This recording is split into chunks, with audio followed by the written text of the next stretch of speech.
نينا زكي أول فنانة يهودية شهيدة رفضت الهجرة لفلسطين، وما فعلها بها اليهود أبكى ملائكة الرحمن.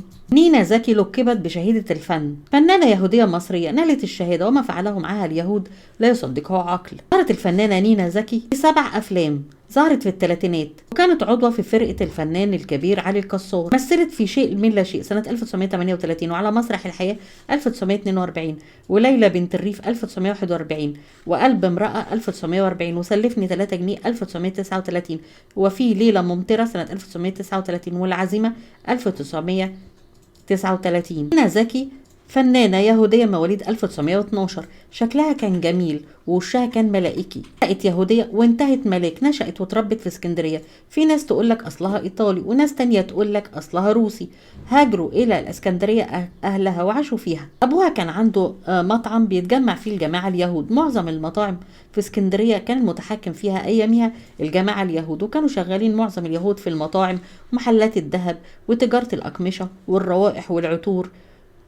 كانوا مسمين التجارة دي التجارة الرابحة. 24 ساعة فلوس بتدخل. كبرت نينا زكي في اسكندرية واتعلمت، وكانت بتتكلم الإنجليزية والفرنسية والإيطالية والألمانية. أبوها كان حريص على إنه يجيب لها مدرسين في البيت يعلموها البيانو والباليه والرقص، بالإضافة إلى صوتها الجميل. طلعت موهوبة، بدأت رغبة جواها ان هي تشتغل في الوسط الفني. المقربين ليها نصحوها ان هي تيجي الى القاهرة وتنزل من اسكندرية، يمكن تلاقي فرصة هناك. نزلت القاهرة البحث عن فرصة، وتعرفت على علي الكسار، ودخلت مسرح الكسار اللي كان بيسوده الالتزام. شافها علي الكسار اعجب بها واشتغلت معاه. قال عليها علي الكسار بالرغم من انها يهودية الا انها كانت بتحمل قلب جميل جواها. علي الكسار بيحس ان هي مختلفة عن الفنانات اليهوديات كانوا شغالين في معاه في المسرح. قال اليهود كانوا ماديين وبخلاء، لكن نينا زكي كانت كريمة جدا. بالرغم ان هي كانت كومبارس كانت شغالة معاه في المسرح، الا انها كانت مميزة بالكرم. الحاجة دي لفتت نظر علي الكسار ليها، وقرر انه يساعدها في عالم الفن ويديها فرصة. وبدأت شوية شوية يكبر ادوارها في الاعمال المسرحية، حتى اصبحت واحدة من بطلات مسرح علي الكسار. مسرحيات علي الكسار ما فيش منها اي مسرحية اتصورت ولم تظهر للعلن. بدأت نينا زكي لما بدأت السينما ودخلها علي الكسار كانت عايزة تاخد فرصتها في السينما. تعرفت وقتها على المخرج أحمد بدرخان، تعرفت على بديع خيري اللي كانوا أصدقاء علي الكسار ونجيب الريحاني. وكان وقتها أحمد بدرخان بيعمل فيلم شيء من لا شيء اللي اتعرض سنة 1938. في الفيلم ده الفنانة نجاة علي وزوفي دومتريا وعبد الفتاح القصري وصفا الجميل لها دور صغير، وبدأت تظهر في السينما. وشافها الفنان يوسف وهبي اللي كان عايز يضمها لفرقته. لها علي الكسار روحي اشتغلي. بقت تشتغل مع علي الكسار ومع يوسف وهبي. عملت وقتها فيلم ليلة ممطرة اتعرض سنة 1942، كان من تأليف يوسف وهبي وإخراج توجا مزراحي. بطولة يوسف وهبي وبشارة وكيم وليلى مراد ومحمود المليجي واستفان رستي وتحية كاريوكا وفردوس محمد. علي كسار وقتها اخترق السينما وعمل فيلم سلفني 3 جنيه سنة 1939 واداها دور. نينا زكي مثلت في 4 أفلام. آخر فيلم مثلته فيلم اسمه قلب امرأة سنة 1948 إخراج توجا مزراحي. كان فيه سليمان نجيب وأمينة رزق ودولة أبيض وعائلة راتب وزوزو نبيل وأنور وجدي وحسن فايق. وبدأ في الفترة دي الهجرة إلى فلسطين، وبدأ اليهود ينظموا هجرات لفلسطين. الهجرة بدأت من 1882، وكانت الهجرة بتاعتهم على مراحل. كانت الهجرة الخامسة سنة 1933 ل 1939. بدأوا يجمعوا اليهود أموالهم هاجروا لفلسطين. لأن نينا زكي كانت يهودية وكانت على علاقة باليهود، قالت تعالي هاجري معانا. رفضت الهجرة لفلسطين وقالت لا أنا مش ههاجر، أنا هعيش في مصر. موجودين في مصر، ورفضت الهجرة لفلسطين. بدأت تجيلها تهديدات. المجتمع اليهودي رفضت تماما الهجرة وقالت أنا مش همشي واسيب مصر. بدأوا يزنقوا عليها في السينما والمسرح. رواد المسرح أصحاب المسارح زي يوسف وهبي وعلي الكسار محدش يجيبها في أدوار. روح لتوجا مزراحي يرفض يشغلها. الدنيا كلها اتسددت في وشها. ابوها وامها هاجروا الى فلسطين، اخواتها كمان. هي فضلت لوحدها في مصر. ساءت بها الاحوال بطريقه غير عاديه، لكنها كانت مصممه على رايها ان هي ما تسيبش مصر وتعيش في مصر. انا مش هعرف اعيش في مجتمع تاني. انا اتولدت وعشت في مصر واشتغلت في مصر. ما تسدد في وشها المسارح، مسرح الكسار ومسرح يوسف وهبي. المخرجين والمنتجين ما بقوش يجيبوها في افلام. اشتغلت مع الفرق الجواله بيجولوا ويلفوا القرى والنجوع الارياف والصعيد قبلي وبحري، بيلفوا يقدموا مسرحياتهم. وقتها اتعرفت على شاب ساري جدا، كان كل يوم يجي المسرح المتجول ويتفرج عليها. عاشت معاه قصه حب، بقى يصرف عليها ويصرف عليها ببذخ ويديها فلوس. نقلت في شقة كويسة. الشاب ده عرض عليها الجواز وهي وافقت.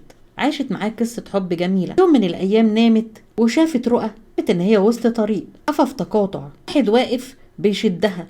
هو الشاب الوسيم شدها لاخر الطريق، نار مولعه وواحد تاني بيشدها الى طريق الجنه. قال لها ده مكانك. الشاب الوسيم بيشدها لدرجه ان دراعها طلع في ايده، كل ده في الرؤى من ايديها ورجليها لغايه لما سحبها ليه. كانت مفزوعه من الرؤى. اول ما قابلت الشاب الوسيم حكت له الرؤى، ما تخافيش انا بحبك وهنتجوز وهنضمن لك حياه سعيده، انت شفتي ايه مني وحش؟ ان هي بعد ما شافت الرؤى قلقت وراحت دورت على مفسر احلام. قالت له انا شفت كذا وكذا. قال لها اسمك ايه؟ قالت له نينا زكي. قال لها انا هفسر ليك الرؤى، على فكره انت هتموتي مسلمه. الشاب اللي بيسحبك لطريق النار ده هو الطريق اللي اخره نار، بتحبيه وعايزه تتجوزيه، هو ده اللي هيعمل فيكي حاجه صعبه جدا جدا. ربنا هينعم عليكي بالاخره وهتموتي مسلمه، هتموتي شهيده. من الشقه اللي كان واخدها لها الشاب الوسيم وهربت من وشه خالص. راحت قعدت في اوضه عاشت فيها لوحدها. كانوا جيرانها أسرة على قدهم، حبوها وبقوا يرعوها بعد ما حكت لهم قصتها، وبقوا خايفين عليها.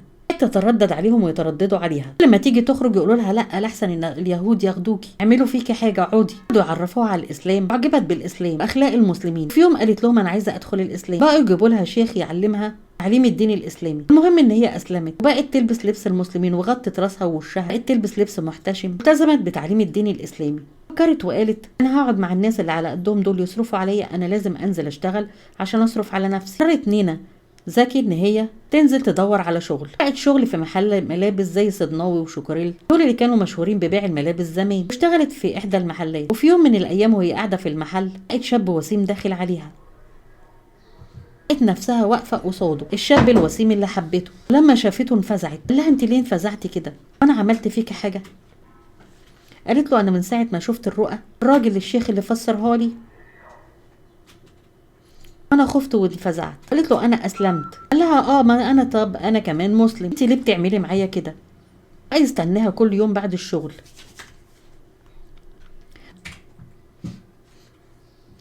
ويقول لها انا مسلم زيك، انا عايزه اتجوزك على سنه الله ورسوله، ما تخافيش انا بحبك وعايزك. فضل يقول لها كل يوم الكلام ده. مقابلاته معاها بعد شغلها لغايه ما خدت القرار ورجعت للناس اللي كانت عايشه معاهم في اوضه وحكت لهم الكلام ده عشان تلم حاجاتها تنزل معاه وتروح معاه. الناس قالوا لها خلي بالك لا يكون بيكذب عليك. قالت لهم لا ده بيحبني وده صادق. قالوا لها طب خلي بالك من نفسك ومن دينك، لو عايزين نطمن عليكي نعمل ايه؟ كتبت لهم العنوان في ورقه. قالت لهم انا هاجي ليكم كل شويه اطمن عليكم. غابت عنهم. راحوا الناس اللي كانوا قاعدين معاها وسالوا على العنوان اللي هي اديته لهم في الورقه. راحوا يسالوا عليها هنا وهنا. اصحاب البيت ده او البواب قابلهم وقال لهم ما فيش حد بالاسم، الشقه دي بتاعت واحد يهودي كان مأجرها وسابها ومشي. الناس خافوا على نينا زكي، راحوا بلغوا الشرطه، حكوا لها على اللي حصل. الشرطه مع البحث والتدقيق يدوروا على نينا زكي ويدوروا على الراجل اليهودي ده، الشاب الوسيم اللي اغواها وخدها معاه وقال لها ان انا هتجوزك وعايزك وبحبك. قالوا للشاب الوسيم اليهودي مسكوه في اسكندريه، كان هيهرب على مركب ويركب ويهاجر ايطاليا، من ايطاليا لفلسطين. قبضوا عليه وانكر كل حاجه، وشويه شويه اما زنقوا عليه قالوا له البنت فين نينا زكي. قالهم وقال لهم ان هو حط لها منوم تاهلها تخلص منها، مش بس كده ده دفنها. سبحان الله الرؤى اللي شافته اتحقق فيها سبحان الله. بالفعل نينا زكي ماتت شهيدة أهل الفن، ربنا يرحمها ويتغمدها بكامل الرحمة والمغفرة. إذا عجبكم الفيديو لايك واشتراك في القناة، أختكم محتاجة دعمكم. حابة أشكركم على دعمكم لقناتي، ربي يديمكم نعمة ورزق في حياتي. أتمنى منكم مزيد من الدعم. أترككم في رعاية الله وأمنه وأشوفكم في فيديو آخر.